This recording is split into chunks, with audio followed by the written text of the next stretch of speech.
What went wrong with Barbie Epic Road Trip? Because honestly, this movie had almost everything it needed to be a hit.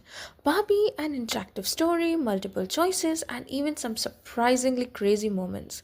So, how did such a good idea ended up feeling so underwhelming?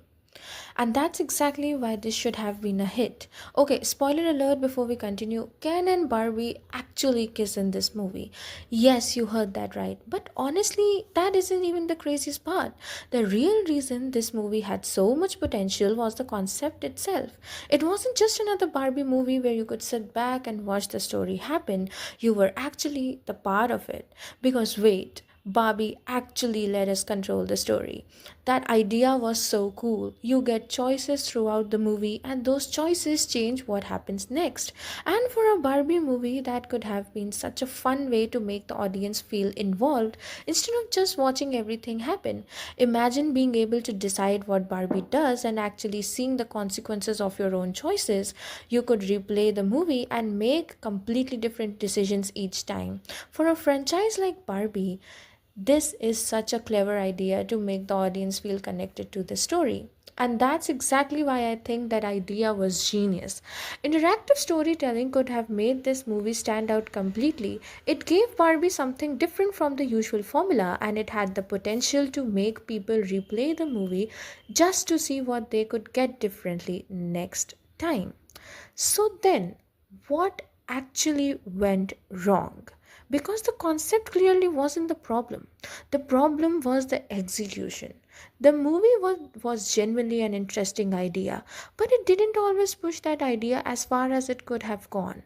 And once you look closer, you start to notice things where movie begins to lose the potential. And first, there's the new Barbie problem. Barbie has always been known for huge, colorful worlds and memorable characters, but here some of that magic feels missing. And the story characters just don't feel as memorable as they could have been. And there's another, the animation. Now I'm not saying it's terrible because it really isn't, but compared to some of the older Barbie movies which had such a distinct visual style, this can feel flat. And for an interactive movie, the visuals are the ones that really need to sell the experience. But was it actually that bad? Honestly, no. I don't think this movie is terrible at all. The concept is genuinely fun, there are some entertaining moments, and the interactive choices make it different from a regular Barbie movie. I actually think the biggest problem is that the movie had much a bigger and better idea than the final execution was able to deliver. And so, maybe we got this one wrong.